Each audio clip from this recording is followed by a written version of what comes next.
مشاهدينا الكرام، أهلا بكم في برنامج منشط الصحافة وجولة صحفية جديدة نرصد من خلالها منشطات كبريات الصحف المحلية والدولية. يسعدنا أن يكون معنا اليوم الكاتب الصحفي جاسم الشمري. أهلا بك أستاذ جاسم. حياك الله، يا مرحبا، نهار سعيد إن شاء الله. ونبدأ معكم مشاهدينا هذه الجولة بالصحافة المحلية.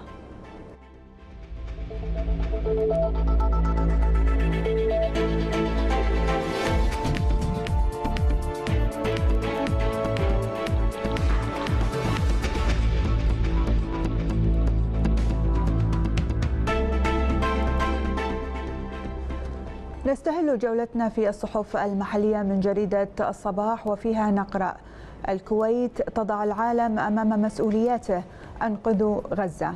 تفصيلا تقول جريدة الصباح: في موازاة المجازر المروعة التي يواصل جيش الاحتلال ارتكابها ضد المدنيين الأبرياء في قطاع غزة، أعربت وزارة الخارجية عن إدانة دولة الكويت وبأشد العبارات لتلك المجازر التي ترتكبها قوات الاحتلال الإسرائيلية ضد الشعب الفلسطيني الشقيق، والاعتداءات المتعمدة على فرق الإغاثة، والتي كان آخرها القصف الذي تعرض له يوم السبت مخيم النازحين في خان يونس جنوب قطاع غزة. أكدت الوزارة كذلك في بيان لها أن دولة الكويت تعتبر ما تقوم به قوات الاحتلال الإسرائيلية من اعتداءات إجرامية واضحة وصريحة تدل بما لا يدع مجالا للشك أن تلك القوات ترتكب جرائم حرب وتستخف بالجهود الدولية لوقف إطلاق النار والتوصل إلى اتفاق ينهي العدوان المستمر منذ شهر أكتوبر من العام الماضي. وجددت دعوة دولة الكويت المجتمع الدولي ومجلس الأمن بتوفير الحماية الدولية للشعب الفلسطيني وإلزام قوات الاحتلال بالانصياع للقرارات الدولية ذات الصلة.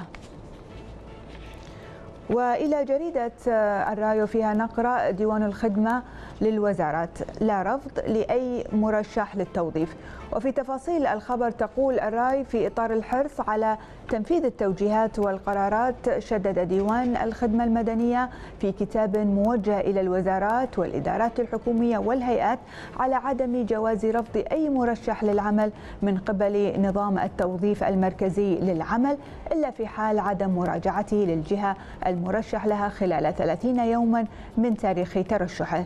وأشار الديوان إلى أن الترشيحات الأخيرة للجهات تم اعتمادها من قبل مجلس الخدمة المدنية بناء على الاحتياجات الواردة من تلك الجهات، وبعد التأكد من عدد الشواغر في الدرجات المالية المخصصة بميزانية الجهة، والتأكد من احتياجاتها من الوظائف والتخصصات المختلفة والتي تم إدخالها من قبلها عبر النظم المتكاملة للخدمة المدنية.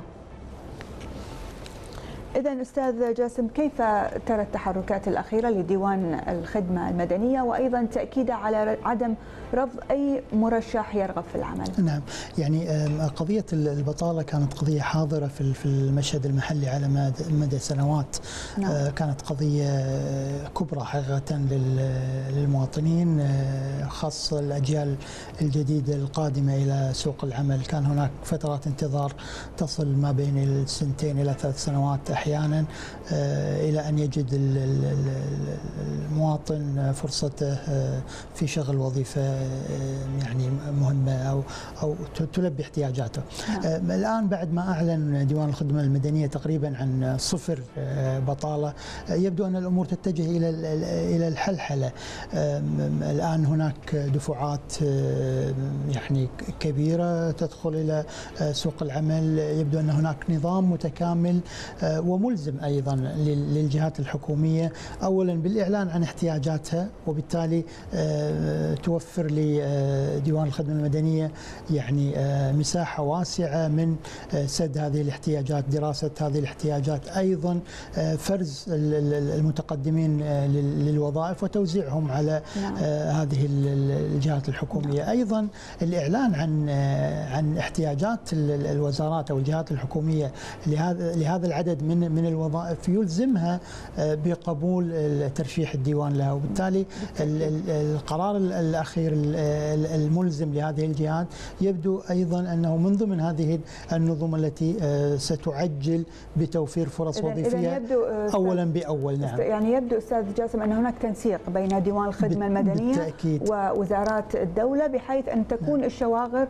يعني مناسبة وملبية لجميع راغبي العمل. والمهم أيضا النص على أن يعني توفير الاحتياجات أو الإعلان عن الاحتياجات يوفر قراءة مستقبلية للأجيال بأن الشواغر الوظيفية تتحدد هنا أو هنا، بما يمكن يعني معه الطالب يعني استقراء المستقبل الوظيفي له واختيار المجالات المناسبة أو المطلوبة في سوق العمل. نعم، إذن هي بادرة طيبة من ديوان الخدمة المدنية هذا الإعلان، وإن شاء الله يعني نرى أن كما ذكرت صفر بطالة في الكويت. أما جريدة القبس فعنونت: الحكومة تصدر قانونا لتبادل المعلومات الضريبية بين الكويت ودول العالم وفقا للاتفاقيات الدولية، على جميع الجهات والأشخاص تزويد السلطة المختصة بالمعلومات المطلوبة، إلزام عملاء المؤسسات المالية تعبئة نموذج عند كل عملية فتح حساب. ومن جريدة النهار نستعرض هذا الخبر: المشعان إنجاز المطار T2 في الموعد المحدد بالعقد، العمل بشكل تعاوني ومكثف لضمان الانتهاء من المشروع، التنسيق مع جميع الجهات المعنية لحل المواضيع العالقة. وإلى جريدة الأنباء نطالع هذا الخبر: إلزام جميع القطع البحرية بوضع جهاز التعريف الذاتي. تفصيلا، قررت وزارة الداخلية إلزام جميع القطع البحرية أيا كان شكلها أو هيئتها، سواء كانت متوقفة أو متحركة، بوضع جهاز التعريف الذاتي AIS، وذلك حرصا من الإدارة العامة لخفر السواحل على حماية مرتادي البحر وحفاظا أيضا على أمنهم وسلامتهم. ولفتت الإدارة العامة لخفر السواحل في بيان إلى أن جهاز التعريف الذاتي عبارة عن جهاز لتعريف السفن عند الإبحار بندائها وبموقعها وسرعتها لإبحار سهل وآمن، مشيرة إلى إمكانية شراء جهاز التعريف الذاتي من الجهات المعتمدة من قبل الهيئة العامة للاتصالات. وأوضحت كذلك أن على المستخدمين تشغيل جهاز التعريف الذاتي AIS عند الإبحار، وفي حال إطفاء الجهاز لأي غرض ما يتعرض المستخدم للمخالفة بما يعادل 500 دينار كويتي. حماية البيئة لا بديل عن برنامج التشجير وتخضير الكويت لمواجهة العواصف الترابية. تحت هذا العنوان مشاهدينا، كتبت جريدة السياسة أن جمعية حماية البيئة أكدت أن لا بديل من اتخاذ التدابير المشمولة بتصميم وتنفيذ برنامج للتشجير وتخضير الكويت، مشددة على أن تكون هناك برامج رصد ومراقبة للعواصف الغبارية وبرامج تقييم للخطط والبرامج العلاجية. جاء ذلك خلال زيارة الفريق البيئي بالسفارة الأمريكية جمعية حماية البيئة، حيث ناقش الجانبان أوجه التعاون لا سيما التوعية بالقضايا البيئية عبر برامج التواصل الاجتماعي، واستعراض دور الجمعية في التوعية بالمحافظة على الصحراء والغطاء النباتي في البيئة البرية، بالإضافة لاقتراح تنفيذ مشاريع التشجير المشمولة ببرنامج الحزام الأخضر. بلا شك أستاذ جاسم أن التخضير والتشجير وزيادة المساحات الخضراء في البلاد له تأثير إيجابي على البيئة وبالأخص على الإنسان كذلك. صحيح. خاصة في ظل بالفعل يعني العواصف الترابية التي شهدتها الدولة منذ فترة. كيف ترى هذه الخطوة والبادرة نحو وجود برنامج للتشجير والتخضير في الكويت؟ نعم، يعني كل الخبرات البيئية حقيقة أجمعت على أن لا بديل للكويت عن توسيع الرقعة الخضراء لمنع التصحر ولمنع العواصف الغبارية. يعني جيلنا والجيل الذي سبقنا يستذكر يعني أن كان هناك نهج حكومي بدأ في الستينيات القرن الماضي وامتد إلى فترة السبعينيات في إنشاء مناطق التحريج. كنا كطلبة مدارس يعني من ضمن الأنشطة المهمة في المدارس نخرج ونشارك في زراعة الأشجار، خاصة الأشجار المعمرة. هذا النهج حقيقة توقف خلال 30 سنة الأخيرة. أزعم بأن الحكومات كانت إما بطيئة أو جامدة في مسألة مواجهة التصحر، في مواجهة يعني توسيع الرقعة الخضراء في الدولة. يعني من ضمن الأمثلة التي تحضرني يعني كان هناك مشروع إسكاني جديد طرح خلال فترة الثلاث سنوات الماضية، وكان هناك رقعة خضراء يعني تشمل عشرات أو مئات الأشجار، ربما وصل إلى العدد إلى آلاف أيضا إن لم يكن أكثر من الأشجار، صير إلى إعدامها أو نقلها إلى منطقة أخرى، بعكس التوصيات البيئية التي كانت يعني تقترح أن تبقى هذه المنطقة بمثابة منتزه قومي لهذا المشروع الإسكاني.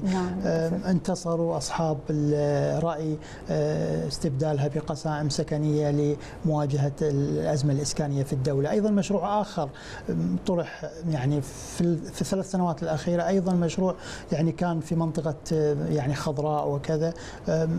أصحاب الرأي بأن تتحول هذه المساحات إلى قسائم إسكانية ربما انتصروا أيضا. هنا مشكلة حقيقية في أن لا نجد رؤية حكومية واضحة تجاه يعني توسيع الرقعة الخضراء. يعني موازاة بين المساحات الخضراء وبين المناطق السكنية. نتكلم مثلا عن مدن جديدة، مدينة سعد العبد الله، مدينة جابر الأحمد. إلى الآن هناك مساحات يعني فضاء فاضية لم تستثمر، إما لزراعة أو لتحويلها إلى منتزهات يعني أو حدائق عامة، أو حتى على الأقل يعني تزرع بأشجار معمرة توفر غطاء نباتي جيد وتمنع التصحر وتمنع العواصف الترابية أيضا في الدولة. إذا أستاذ جاسم أن الرؤية الحكومية الجديدة ممكن أولت اهتمام أكثر للمساحات الخضراء وإنشاء قوانين أيضا وبرامج للتشجير والتخضير؟ أتمنى حقيقة، أتمنى أن أولا أن تعلن الحكومة عن يعني خطتها في هذا الصدد. أيضا المطلوب أن تدعم المبادرات الشعبية في هذا الاتجاه.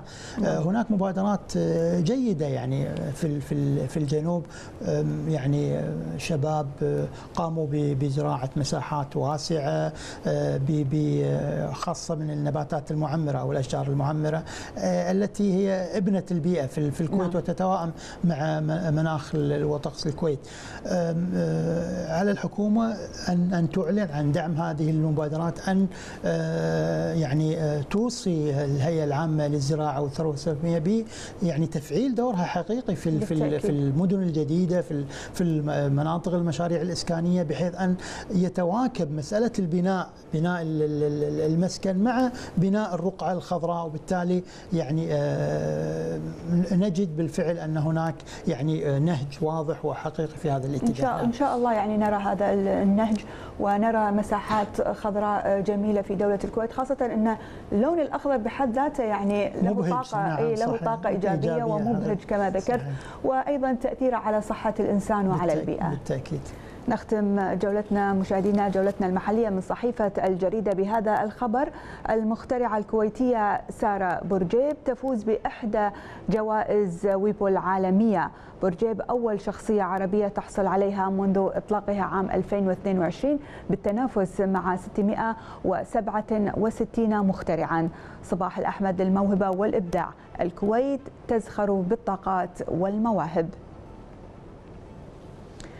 إذن ننتقل معكم مشاهدينا إلى متابعة أبرز منشطات الصحف العربية والعالمية.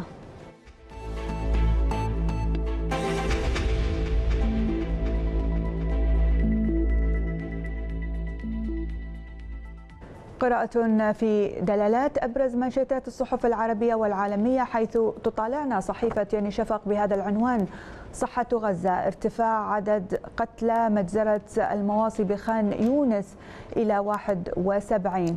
حيث قالت صحيفة يوني شفق التركية أن وزارة الصحة الفلسطينية في قطاع غزة أعلنت ارتفاع عدد قتلى المجزرة التي ارتكبها الجيش الإسرائيلي في منطقة المواصي غرب مدينة خان يونس إلى 71 فلسطينيا بين مواطنين ونازحين، وإصابة 289 آخرين. وبحسب الجريدة فإن المكتب الحكومي أشار إلى عدم وجود مستشفيات تستطيع استقبال هذا العدد الكبير من الشهداء والجرحى بالتزامن مع تدمير الاحتلال للمنظومة الصحية في القطاع. صحيفة عكاظ تعنون: رابطة العالم الإسلامي تدين مجزرة قوات الاحتلال بحق النازحين جنوب قطاع غزة. حيث قالت صحيفة عكاظ السعودية إن رابطة العالم الإسلامي أدانت إقدام سلطات الاحتلال الإسرائيلي على ارتكاب مجزرة في خان يونس راح ضحيتها أكثر من 100 فلسطيني بين شهيد ومصاب، حيث ندد أمينها العام رئيس هيئة علماء المسلمين فضيلة الشيخ الدكتور محمد بن عبد الكريم العيسى بهذه الجريمة الشنعاء ومواصلة الاحتلال انتهاكاته السافرة لكل القوانين والأعراف الدولية والإنسانية، مشددا على الضرورة الملحة لتدخل المجتمع الدولي لإيقاف هذه السلسلة المتواصلة من المذابح المروعة التي تواصل قوات الاحتلال ارتكابها من دون رادع.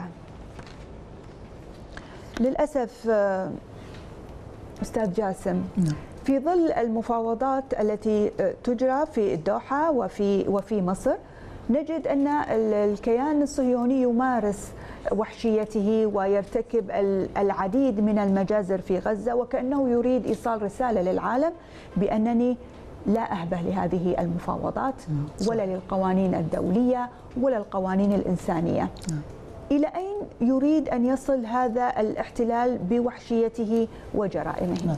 نعم، الاحتلال حقيقة لا يعنيه الوصول إلى تفاهمات أو الرضوخ إلى مقايضات. حكومة الاحتلال يعني في هذا المسلك تسير في اتجاهين أو في مسارين يعني متوازيين. المسار الأول يعني تكثيف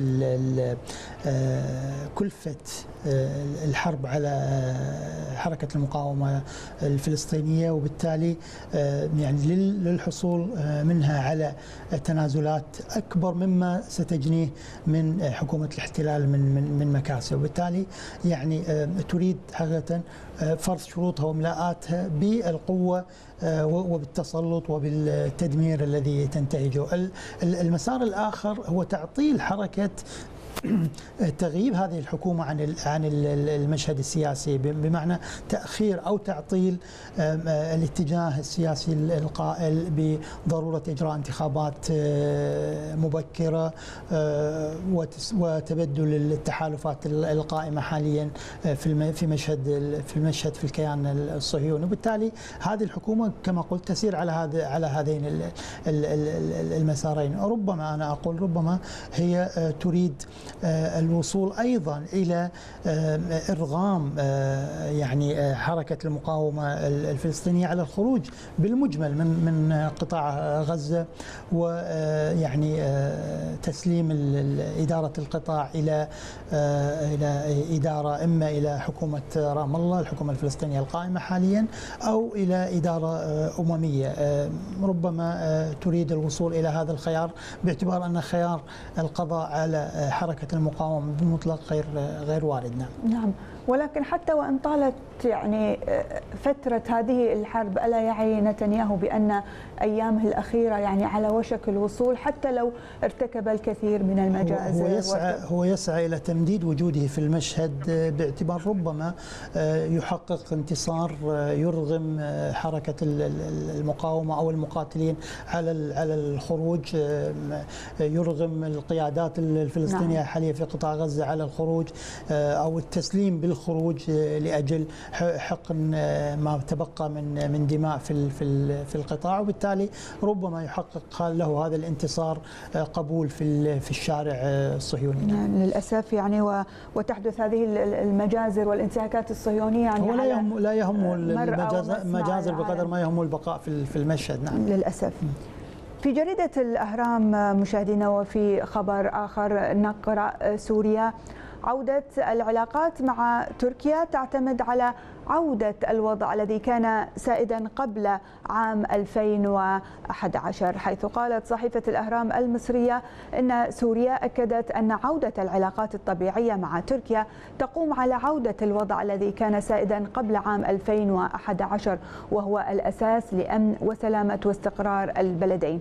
وجددت وزارة الخارجية والمغتربين السورية التأكيد على حرص بلاده الدائم على أن مصلحة الدول تبنى على العلاقات السليمة وليس على التصادم أو العدائية. إذن يعني بعد أكثر من عقد على الخلافات التركية السورية لنقل، كيف ترى أستاذ جاسم هذا التقارب التركي السوري في هذه الفترة؟ نعم عفوا، يعني بحسب المراقبين هناك عدة يعني ملاحظات في هذا الاتجاه. أول ملاحظة بأن دولتين جارتين، وبالتالي حالة العداء المستحكم بينهما يفترض أن لا تستمر إلى أكثر. هناك مصالح مشتركة بين البلدين عليهما أن يراعيها، هذا منطلق أساسي.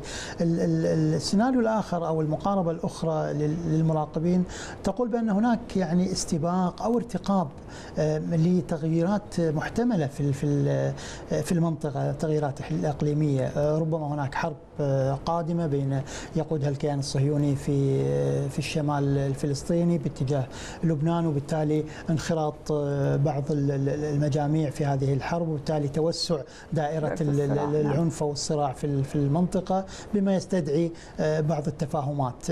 هناك حديث أن حكومة العدالة والتنمية، حكومة أردوغان في أنقرة متورطة في ملف اللاجئين. بحسب المراقبين ملف اللاجئين السوريين خفض من الدعم الشعبي لحكومة أردوغان، خسرها أصوات في الانتخابات الأخيرة، وبالتالي عليها معالجة هذا الملف.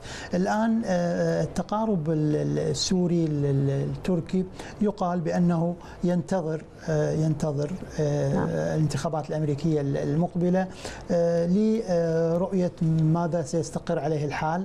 هل سيفوز ترامب؟ هل سيستمر الديمقراطيون في قيادة المشهد؟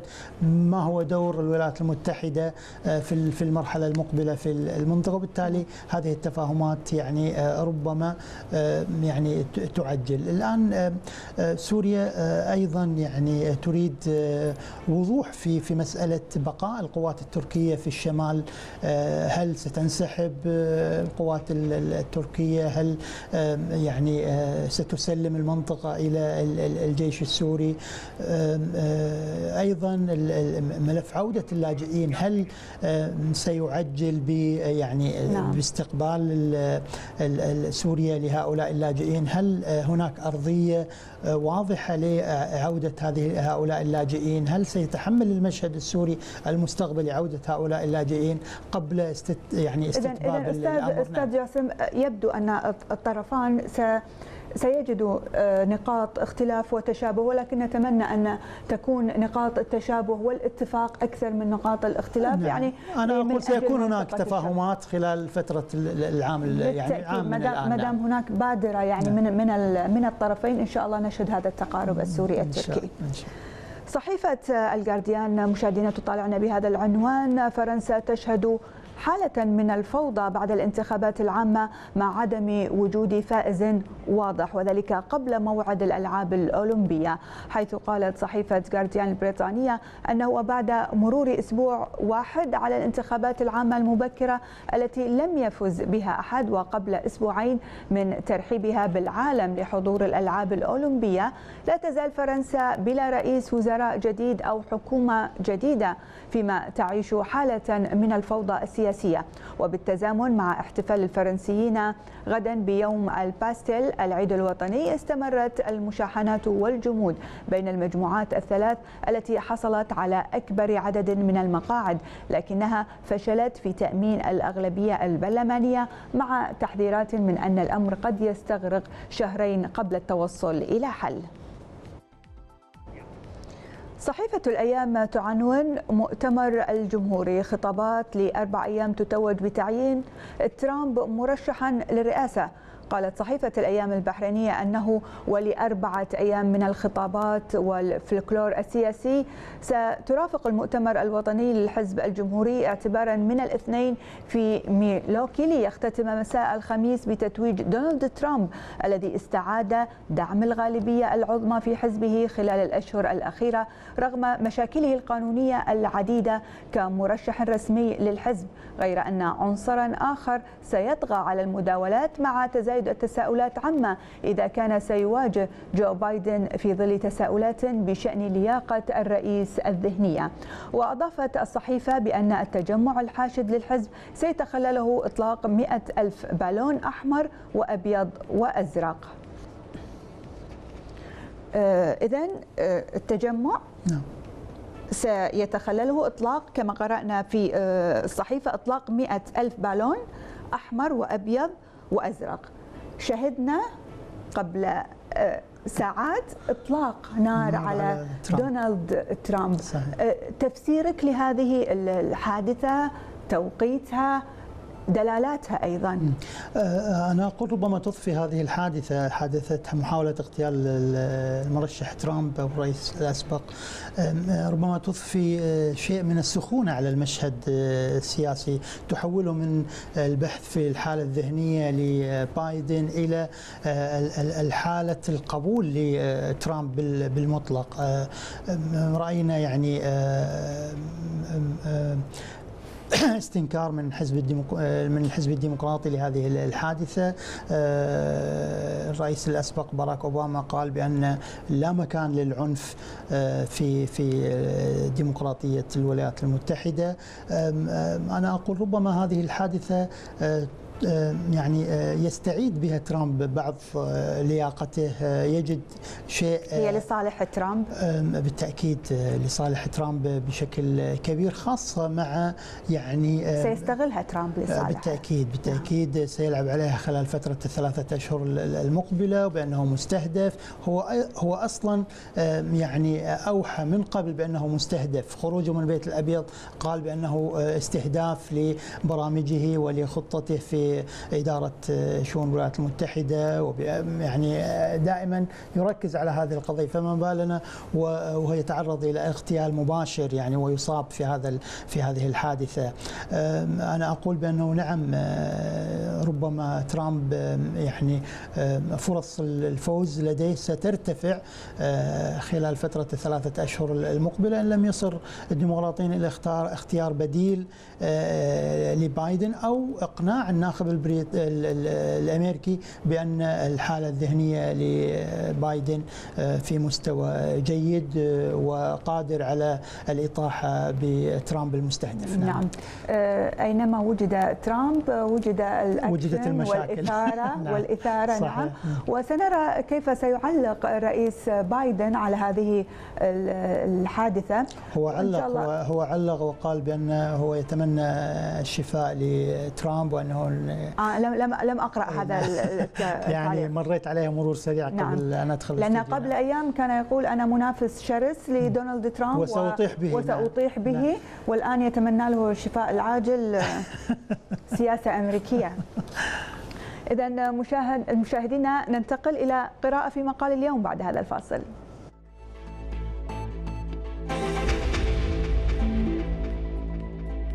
مقال اليوم من صحيفة شفاق التركية للكاتب ياسين أكتاي تحت عنوان: هل يحرضون على العنصرية أم يمثلونها؟ جاء فيه: باتت ظاهرة العنصرية وكراهية الأجانب في تركيا تشكل تهديدا خطيرا يتجاوز حتى مخاطر الإرهاب، ولكي ندرك خطورة هذا التهديد ونبتعد عن التقييمات السطحية يكفي أن ننظر إلى تأثير انعكاس بعض الأحداث التي تظهر مشاعر الكراهية للأجانب على صورة تركيا في جميع أنحاء العالم. يؤدي هذا التغيير في الصورة إلى شلل الحركة السياحية والاستثمارية القادمة من منطقة الخليج، بل ويهدد بسحب الاستثمارات الموجودة حاليا. الكاريكاتير بعد الفاصل.